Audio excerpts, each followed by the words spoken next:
Marina Mona Lisa. Chapter 10. Raya tahu. Aku tidak bisa menahannya lebih lama lagi. Ayo, kita menikah. Sander benar-benar sudah tidak tahan untuk memakan gadis yang ada di hadapannya ini. JJ tersenyum, kemudian mengelus-elus halus rahang tegas yang ditumbuhi bulu-bulu halus. Jujur saja, JJ juga menginginkan hal yang lebih. Apalagi setiap sentuhan yang diberikan Sander membuat JJ terbang melayang. Bukan semata karena nafsu, akan tetapi hati mereka sudah saling mencintai. Dad, bersabarlah. Kau tahu sendiri bukan, jika aku masih kuliah. Tunggu 1 tahun lagi, setidaknya aku sampai lulus kuliah. JJ berusaha beri pengertian kepada Sander. 1 tahun, itu terlalu lama, Hani. Dan usiaku sudah tidak muda lagi. Dan aku janji tidak akan menghambat cita-citamu jika kita sudah menikah nanti. Berikan aku waktu untuk berpikir, Dad. Lirik JJ. Berpikir? Apa kau masih meragukanku? Kata-kata Sander terdengar dingin. Bukan karena aku meragu, tapi keluargamu, Raya dan ibumu. Aku takut jika mereka tidak merestui kita. Ucap JJ dengan sendu. Ia sudah sangat mencintai pria yang ada di hadapannya ini. Sander melupakan satu hal, yaitu ibunya yang ada di negara Spanyol. Handi, aku yakin mereka akan merestui kita. Percayalah.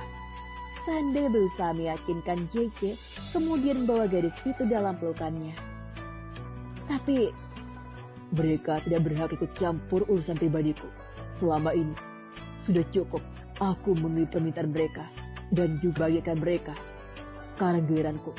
Keputusanku adalah mutlak. Jawab Sander tegas. JJ sudah tidak berkata apapun, tapi di hatinya ada rasa ketakutan jika keluarga Sander tidak merestui hubungan mereka. Percayalah bahwa semua akan baik-baik saja. Ucap Sander terdengar sangat lembut sambil mengusap punggung dan mengecuti pucuk kepala JJ. Menyalurkan rasa kasih sayang dan juga cintanya. Rasa begitu menenangkan hati dan jiwa JJ. Bagaimana bisa Sander yang selalu terlihat dingin itu bisa selembut ini? JJ seperti gadis yang paling beruntung di dunia karena mendapatkan kelakuan manis dari Sander Clark. Pria yang paling dingin dan arogan dan juga pria yang paling berpengaruh di negara tersebut. Siapa yang tidak mengenal Sander Clark, si pengusaha sukses, kaya dan tampan, mempunyai julukan pria kulkas, arogan, dan tidak mudah tersentuh oleh wanita manapun. Tapi mungkin sebentar lagi julukan itu akan lenyap. Karena lihatlah, lelaki super dingin itu sudah takluk dan bucin dengan JJ, si gadis sederhana tapi mempunyai pesona yang sangat luar biasa bagi siapapun yang melihatnya. Aku mencintaimu. Ucap Sander kemudian mengecup dan mengisap kembali bibir mungil itu yang selalu membuatnya candu. Aku juga sangat mencintaimu, Dad. Dan sudah dipastikan selanjutnya bibir mereka saling bertaut, saling berbelit lidah dan bertukar salivanya. Karena sudah sangat lapar, Raya memutuskan pergi ke dapur dan berharap kedua orang itu sudah selesai dengan kegiatan panasnya. Tapi harapan tinggal harapan saat ia disuguhkan pemandangan yang kembali menodai mata sucinya itu. Astaga, mereka benar-benar keterlaluan, gerut Raya. Apa bibir mereka tidak kesemutan? Saat akan kembali ke atas tanpa sengaja, ia menyenggol vas bunga yang berada dekat lemari yang ada di dapur. Keduanya yang tengah itu terkejut. Yang terpaksa melepaskan tautan itu. Raya? JJ tergugup dan wajahnya berubah pias saat ia terpedok mesum dengan dadinya. Ups, maaf. Raya menggaruk kepalanya tidak gatal karena kecerobohannya. Ia mengganggu kedua pasangan itu. Ini tidak seperti yang lo lihat. Jeje turun dari posisinya, kemudian menghampiri Raya yang ingin menguntit pecahan vas bunga itu.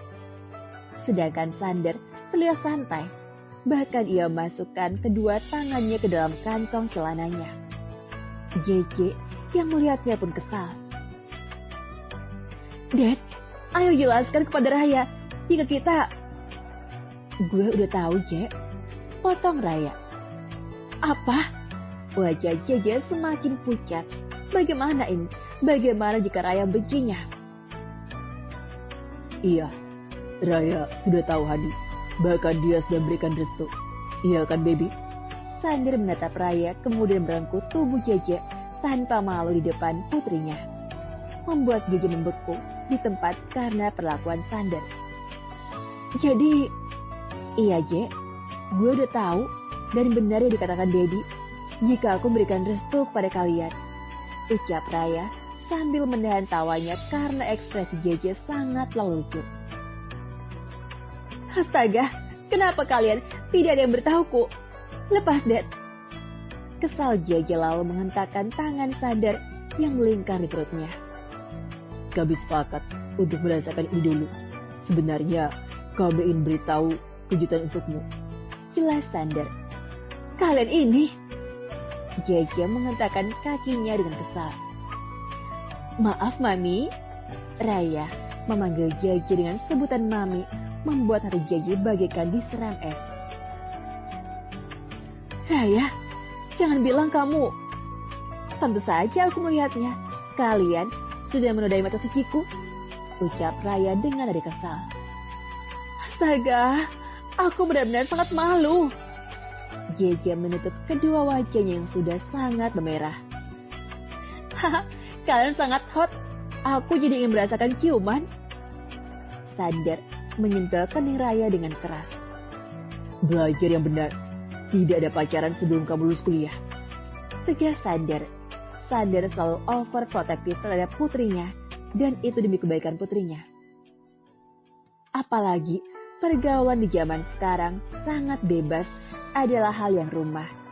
Jadi Sander selalu memantau putrinya dimanapun berada, walaupun dirinya keturunan bule, tapi Sander selalu berpesan kepada putrinya. No hubungan before married. Dan kata-kata itu sudah tertanam di otak Raya hingga saat ini. Sakit, Dad. Raya mengusap keningnya. Lagian, kalian curang. Lihatlah, Jeje saja sudah boleh berciuman. Masa aku tidak boleh? Protes Raya dengan kesal. Sander bungkam dan bingung menjawab apa. Ia mati kutu saat mendengar protes dari putrinya. Itu, sudahlah. Pokoknya tidak boleh. Dia tidak boleh. Sander berucap tegas demi menutupi kegugupannya. Begitu juga Jeje tak mampu menjawab pertanyaan Raya. Jeje begitu gugup dan juga canggung. Apalagi wajahnya sudah merah, semerah tomat yang siap untuk dipetik. Sepertinya aku harus ke belakang. Perutku sakit. Permisi. Jeje secepat kilat menghindari kecanggungan itu. Daddy juga harus mandi. Gerah. Begitu juga Sander berusaha menghindar dari Raya. Mereka sangat menyebalkan. Aku kan cuma bercanda. Gerutu Raya lalu melanjutkan bereskan kekacauan yang ia buat. Raya tidak sadar jika pertanyaan itu membuat pasangan yang sedang dimabuk cinta itu salah tingkah dan juga gugup. Apa sih enaknya cium sampai-sampai bibirnya terlihat bengkak begitu? Astaga, Daddy benar-benar buas. 20 tahun menduda, ternyata membuatnya kelaparan. Raya bergumam sendiri sambil memunguti pecahan vas bunga. Aku jadi penasaran, sungguhan kan? Rasanya berciuman itu seperti apa? Chapter 11, Jeje nakal. Semenjak kejadian di dapur beberapa hari yang lalu dan ketahuan Raya,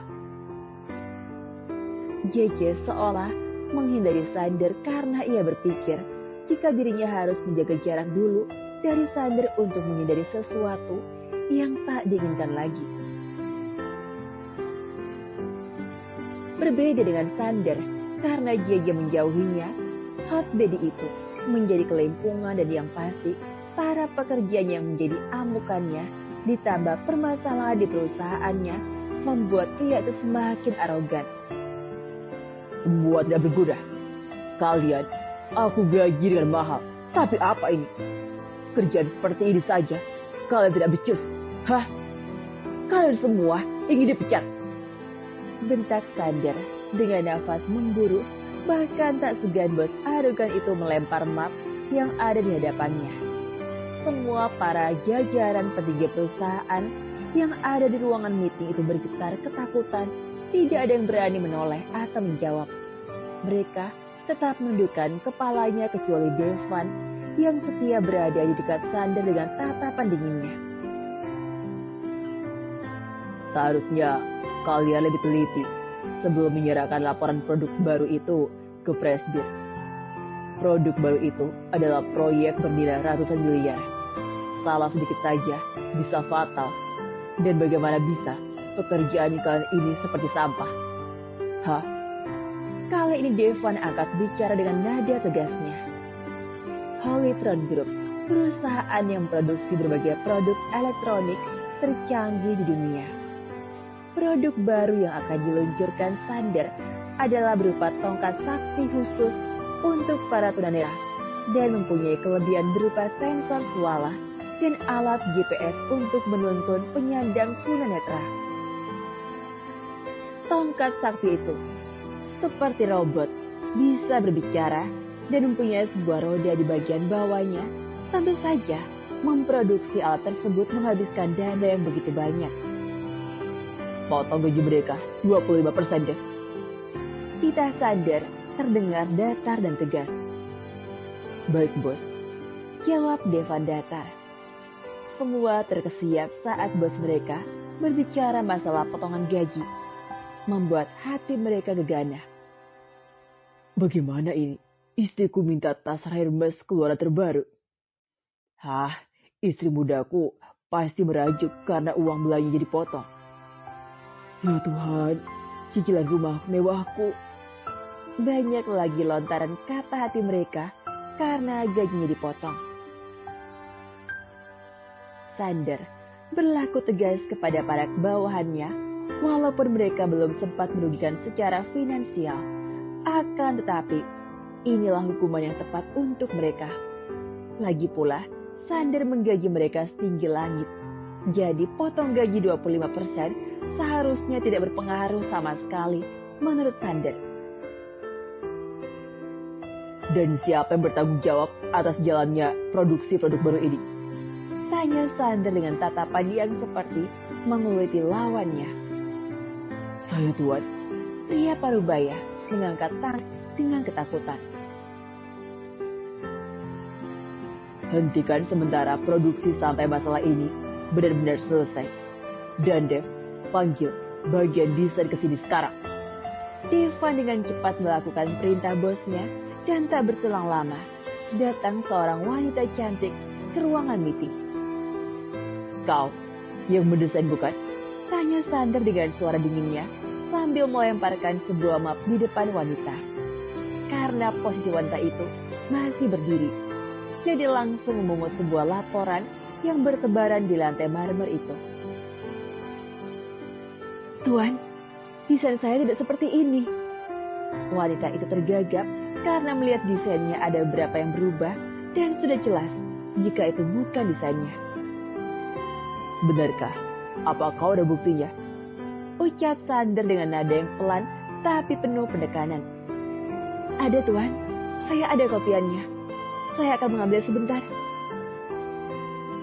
Ucap wanita itu bergetar, kemudian berlari menuju ruangannya untuk mengambil bukti kopian desainnya. Siapa yang ingin bermain-main denganku? Batin Sander. Sander mengamati wajah satu persatu orang yang duduk berjejer di hadapannya. Ia tersenyum miring. Kala melihat direktur bagian produksi, wajahnya pucat pasi dan terlihat ketakutan. Tak berselang lama, wanita itu kembali ke ruangan meeting dan menyerahkan berkas kopiannya. Sander melihatnya dengan teliti dan begitu juga Dev. Mereka juga menyamakan laporan yang diberikan oleh direktur produksi itu. Ternyata benar, ada beberapa desain yang diubah tanpa pengetahuannya dan ini akan merugikan untuk perusahaannya. Beruntung hal ini cepat diketahui oleh Sander. Dev, seret bajingan itu jebloskan ke dalam penjara dan cabut semua fasilitas yang diberikan oleh perusahaan untuk keluarganya. Ucap Sander dengan tajam. Direktur produksi itu bersimpu di kaki Sander berharap belas kasihan. Saya melakukan terpaksa, Tuan. Mohon ampuni saya. Hukum saya saja, tapi jangan keluarga saya. Cih, jika sudah begini, kau baru berkata ampun. Apa kau tahu kesalahanmu itu sangat fatal? Bentak Sander. Maafkan saya, Tuan. Saya melakukannya dengan terpaksa karena gaya hidup istri saya yang glamor. Jadi saya sedikit berubah desain itu dan mengganti beberapa material yang semestinya dengan material yang harganya jauh lebih murah. Aku direktur produksi itu. Semua para petinggi perusahaan itu menggelengkan kepalanya dengan sikap rekan kerjanya itu. Tidak ada rasa iba sama sekali karena dirinya lah yang mulai bermain api dan melibatkan rekan-rekannya yang tidak bersalah. Dev, kau sudah merekam semuanya? Tanya Sander. Sudah, Bos. Bagus, bawa dia ke kantor polisi dan serahkan bukti rekaman itu. Baik, Bos. Tuan, saya mohon, ampuni saya.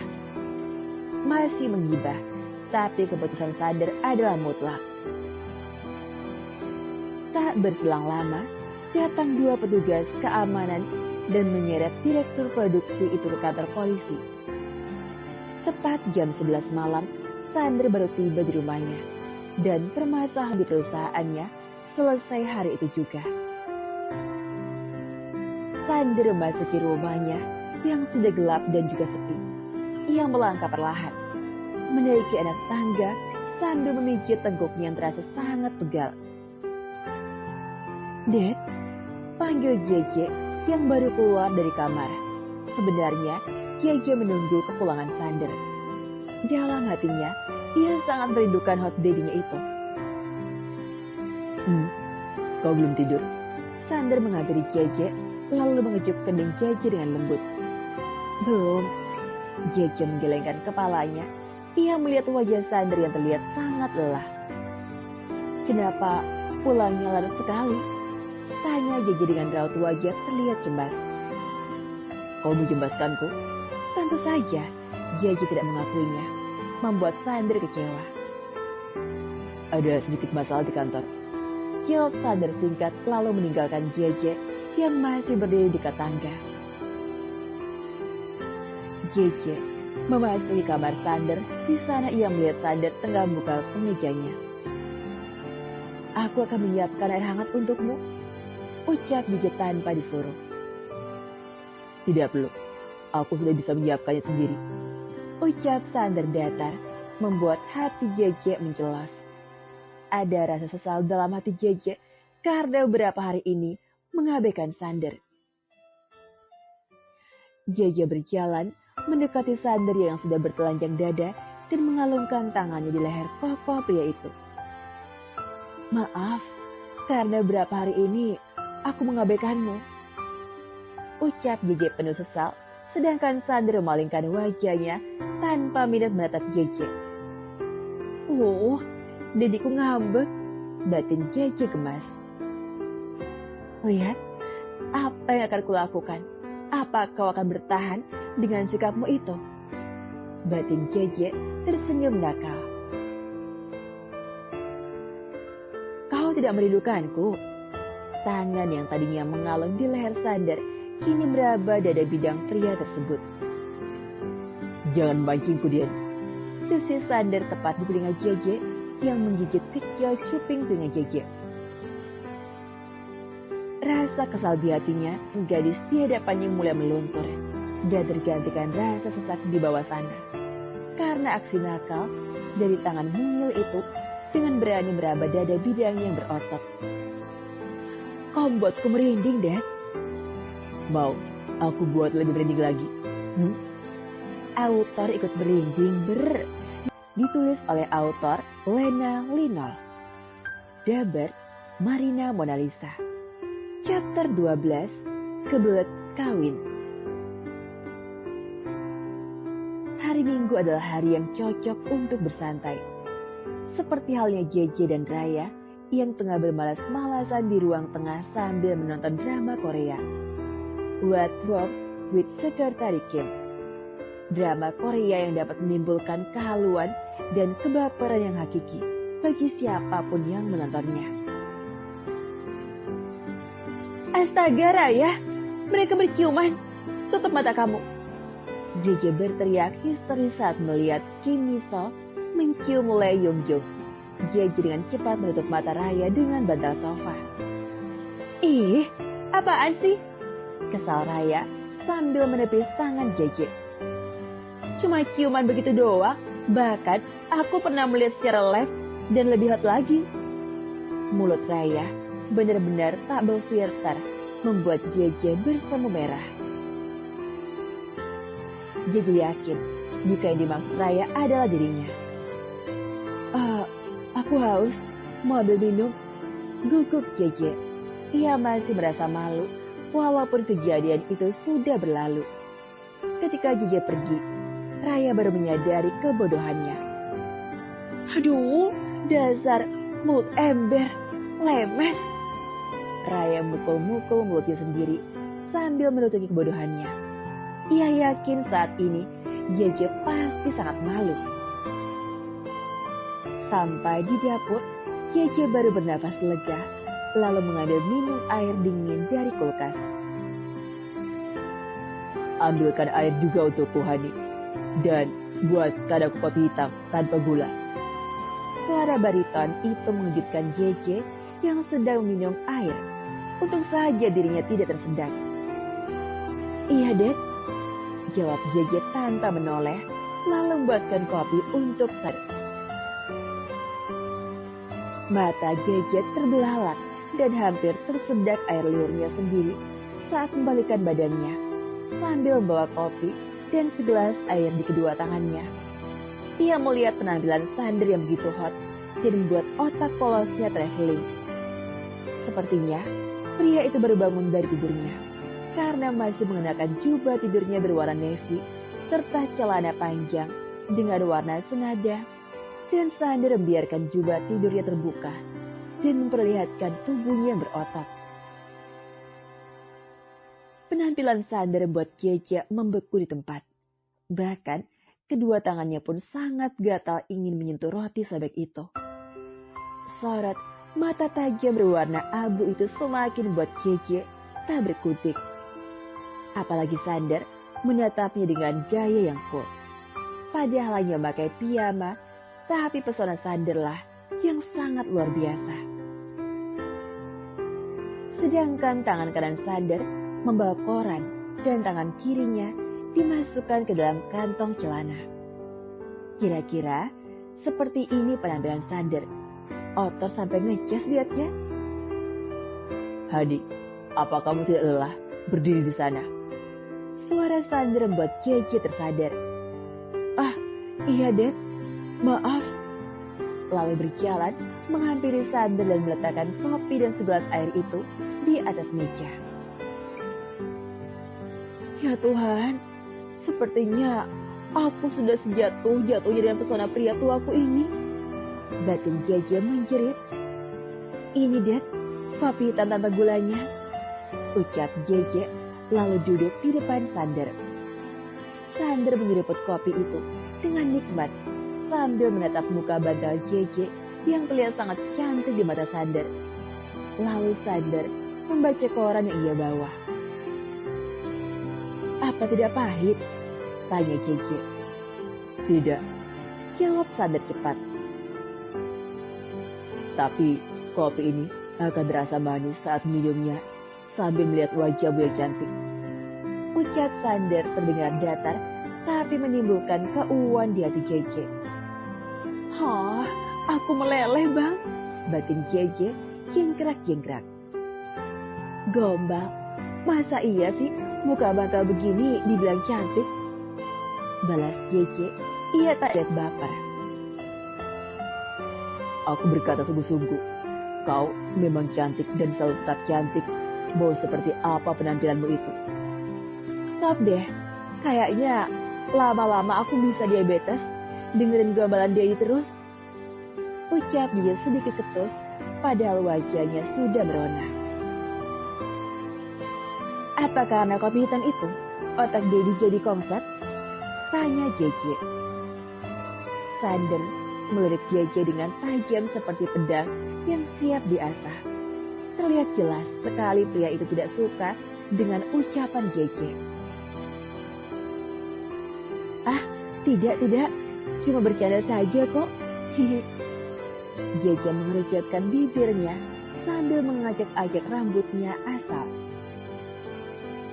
Muka bantal JJ yang dibikin Dedi. JJ, kenapa kau lama sekali sih? Teriak Raya berjalan menuju dapur. Menyebalkan. Gerutu Raya saat sampai di dapur ia melihat JJ dan Sander duduk berhadapan. Pantas saja kau lama, ternyata kalian berpacaran. Raya kesal sambil mengerucutkan bibirnya, lalu mendudukkan dirinya di kursi sebelah Sander. Hei, jaga ucapanmu itu. JJ memberi tatapan tajam ke Raya. Lihatlah, Dad. Calon ibu tiriku menatapku dengan tajam. Apa kau yakin akan menikahinya? Adu Raya dengan manja, Raya yang bercanda mengucapkannya.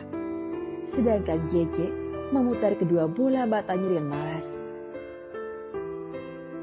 Sander melipat korannya, lalu meletakkannya di atas meja. Tentu saja, Dedi akan menikahinya, karena dia terbaik dan Dedi sangat mencintainya. Ucap Sander seraya tersenyum dan mengusap kepala Raya dengan lembut. Hah, Dedi, sarang hei. JJ berteriak girang sambil membayarkan fingerhead untuk Dedi Sander. Menggelikan, cibir Raya. Biarin, bleh. JJ menjulurkan lidahnya. Sander menggelengkan kepalanya saat melihat kedua wanita yang sangat berarti dalam hidupnya itu selalu seperti kucing dan tikus.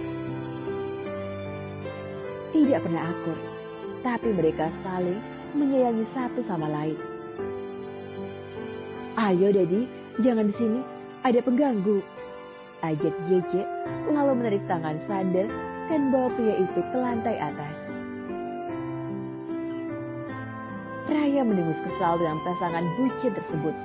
Kemudian ia mengambil ponselnya yang berada di kantong celananya. Lalu ia menghubungi seseorang. Kau ingin memulai kejadian semalam? Tanya Sander saat sampai di kamarnya. Dedi sangat mesum, jangan kelewat batas lagi. JJ memberi peringatan. Kejadian semalam membuatnya hampir kehilangan hal yang berharga dalam hidupnya. Maafkan aku, adik. Aku hilaf. Tapi kau juga menikmatinya, bukan? Sander tersenyum, menggoda buat JJ semakin kesal, lalu mencubit perut kerasnya itu. Aduh. Sander pura-pura kesakitan saat JJ mencubit perutnya. Rasakan itu. Makanya, ayo, kita harus cepatnya menikah. Aku takut jika kelewat batas lagi. Dad, mengertilah, apa yang dia menikahiku hanya untuk ikut-ikut doang? Tanya JJ. Pikiranmu itu. Sander menjitak kening JJ. Aku menikahimu karena aku sangat mencintaimu. Aku tidak ingin kau berpaling dariku. Lihatlah dirimu, masih muda dan sangat cantik. Sedangkan aku sudah tua dan mulai meredup. Ucap Sander. Ia merasa takut kehilangan JJ. Hei, lihat aku, Dad.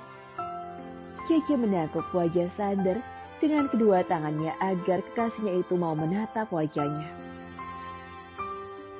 Aku sangat mencintaimu. Percayalah, Det, bahwa aku tidak akan pernah berpaling darimu. Kau adalah jantung hatiku sampai kapanpun itu. Percayalah, kita akan menua bersama.